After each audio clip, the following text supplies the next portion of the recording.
Hey guys, welcome back to today's video. Today is Tuesday, November 18th, 2025, and if you saw my video earlier today, you will know that we are going to be talking about today the state of Texas and brand new news out of the Lone Star State from a federal court.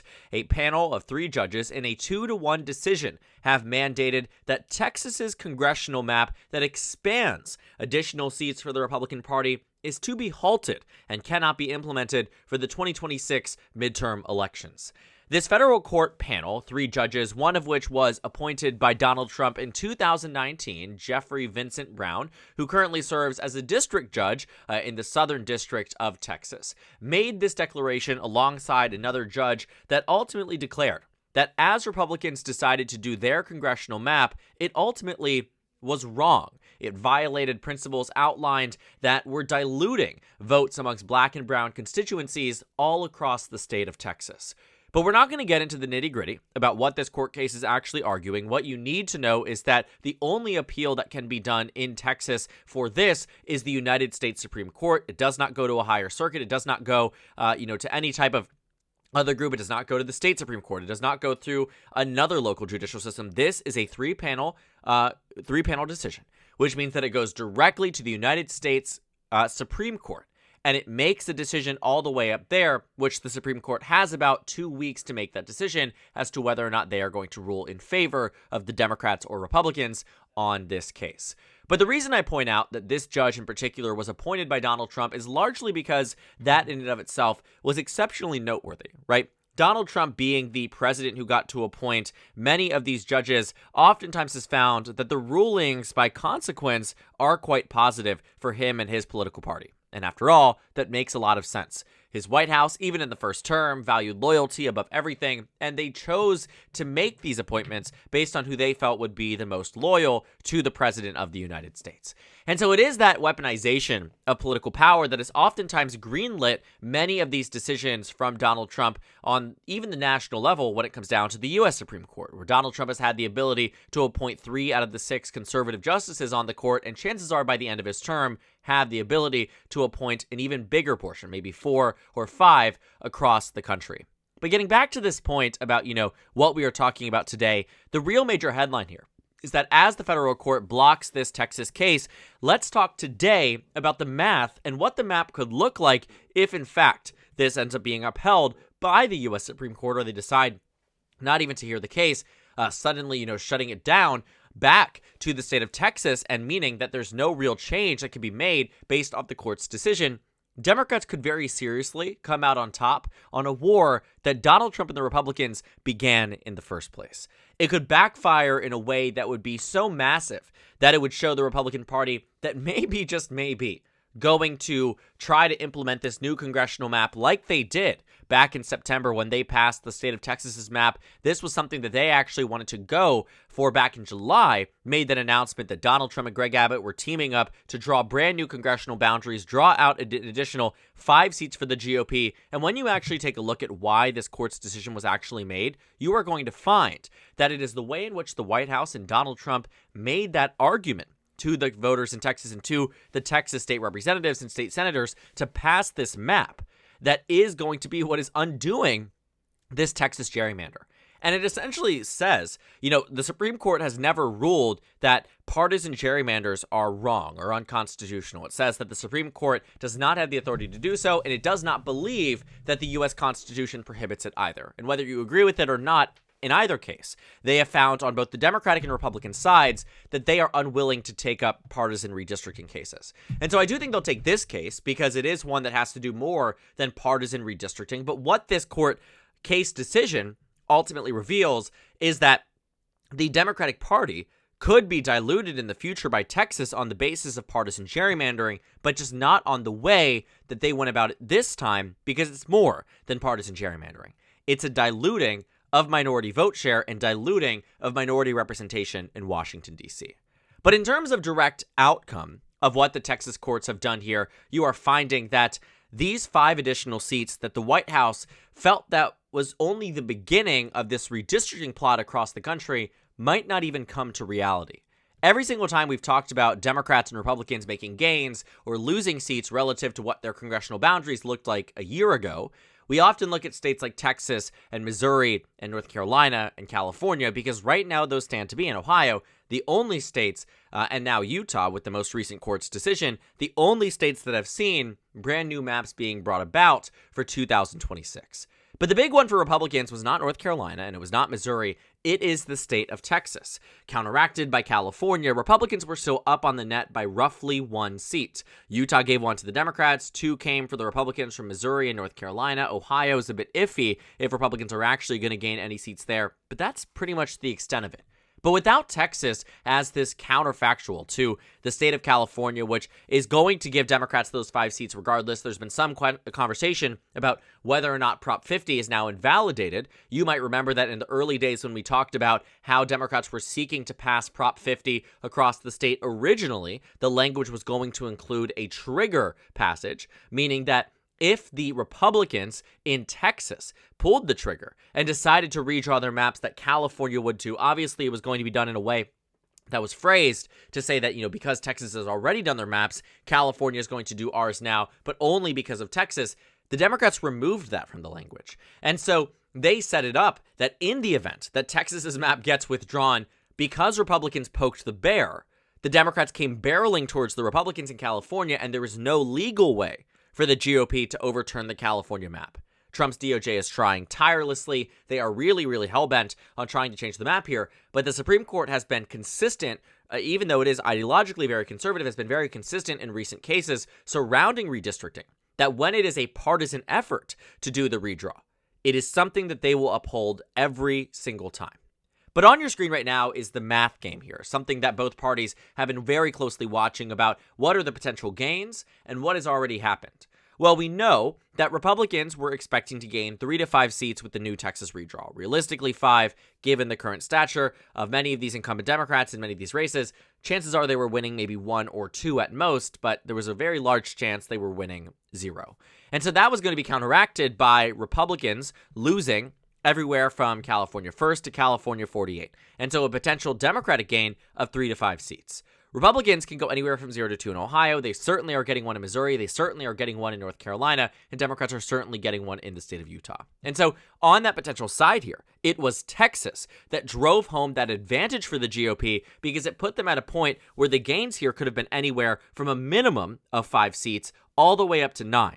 Whereas Democrats are at 4 to 6 in terms of total gains. On potential gains, too, you'll find that Republicans have about 3 to 5 that they could potentially gain, but Democrats could, in theory, gain about 5 to 7. Texas served as that balance for the GOP, helped them have the advantage on those that have already conducted themselves, and then Democrats would have to catch up by moving Illinois, Maryland, Virginia, and it would only be then could Democrats find themselves being roughly even, or maybe slightly behind the GOP across the country. But without Texas, the math gets a lot trickier. And I can show you this visually, looking at last year's elections and helping you understand exactly what it could look like, right? Republicans have made gains in North Carolina. They flipped this district. They gained 1 in the state of Missouri. So that puts them in a position where the advantage is right back to where it was after the 2022 midterms. In Ohio, Republicans could gain an upwards of 0 to 2 seats. They could gain none, which means that Marcy Kaptur and Greg Landsman, all the Democrats are holding off in that race. They could also gain 2, given that 2 of the districts have now been drawn in a way that could, in theory, go to the GOP. And so just to even humor the situation, let's give Ohio to the Republican Party and give them an additional seat. I think that's a fair compromise. That would be Marcy Kaptur's seat that was decided by less than a point last time, was drawn to be a more conservative district this time. Okay, Ohio's in play. That puts Republicans at a slightly larger advantage than where they were after the 2022 midterm elections, and obviously an improvement off of 2024. But without Texas, that improvement doesn't look super strong. Democrats, however, have made improvements. Their legally adopted new map in the state of California ushers in 5 new Democratic seats. The math on the Republican side in California gets a lot trickier, and Democrats get a lot bluer across the state. That alone brings the Democrats up to just a 1-seat pull behind compared to Republicans, which would already be an improvement on where Democrats are today. Remember, it was Donald Trump and the GOP that initiated this in the first place. But God forbid for the GOP that Democrats decide to go even further. Indiana already said that they're not going to do a redraw. Kansas as well has already announced they're not going to do a redraw. The appetite for it on the Republican side is starting to diminish. And now that Democrats have that new court order in the state of Utah, Democrats actually start out with just a combination of California and Utah. Being counterbalanced by Ohio, Missouri, and North Carolina, it's still enough to give Democrats the majority at baseline, no shift from the last election. That in and of itself is powerful for the Democratic Party. But could you imagine that, again, holding Texas out of the equation, this is really showing exactly why it is so necessary for the GOP and why this could really backfire. That if the Supreme Court upholds the ruling from the Texas lower court, that Republicans who started this mess would be screwed over by it because they went too far, because they were too, all gung-ho at trying to change the maps here. And, looking at where we are when it comes down to, the 2026 cycle, Democrats are already expecting to do quite well in the next midterms. And you think about where they start at baseline, 218 is a phenomenal position because Democrats in 2018 started out not at 218, though it would have been perfect for the year, started out at 194 seats nationwide.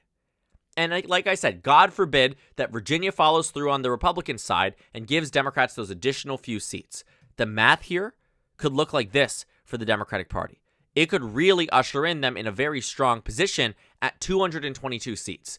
It would be back to where we were, get this, in the 2020 election again with 0 votes changing from last year. Meaning that if Democrats were to pick up the 30 seats that are possible to pick up across the country, the math here gets very good for the Democratic Party, and it would bump them up to 252 seats nationwide. The majority would be incomprehensible. And so that's why I think, Democrats look to this and say, this could be a serious piece of the puzzle, not only in giving Democrats that majority, because that majority will come, but a substantial enough majority that it rivals that and even surpasses that of 2018 and gives Democrats that much more ammunition against the President of the United States when it comes down to legislating, when it comes down to pushing back against the Trump agenda. It becomes more and more likely as these things emerge. And so Republicans today in this news faced a major loss across the board. Texas was supposed to be their shining star, a very populous state that had the means to do a very, very easy way of rewriting the districts, redrawing the lines, putting themselves in a good position, and a legislature that was willing to bend the knee. Unlike Indiana and unlike Kansas, Texas Republicans were the first to do it in the country, all at the request of a president whose now his own words are being used against him by this judge, and finding that this 160-page decision from a court led by a Trump appointee from 2019, making that conscious decision, making that choice to declare the Texas map unconstitutional and wrong is something that I think many people were certainly not expecting, especially on the Republican side. And as we look at the betting market odds, we don't talk about it too heavily, but Texas took a major dip today, going from what was 95% chance at being a new map before 2026, and today those odds have gone down to 2/3. It's an improvement off a few hours ago. It was, 50%. But it also goes to show that there's significantly less confidence in it in Texas, in contrast with that of North Carolina and California. California, a state that the Republican Party has already said that they are going to sue. But even if they try, evidently, it isn't going to work out. Texas's new map is on hold. We will see what the U.S. Supreme Court decides to do, if they intervene or not. If they make the decision to try to help the Republicans on this, it could happen, where they implement the map for, this cycle, and then they say you need a new one for 2028, and chances are the map will look nearly identical, just with considerations around race and ethnicity being taken into account. But overall composition would largely look the same as well. But I see it now, and I think many people do too, that this Texas news is a major blow to a political party that felt that they would come out on top of this no matter how you cut it. Literally cut the districts. But that, in fact, is not the case.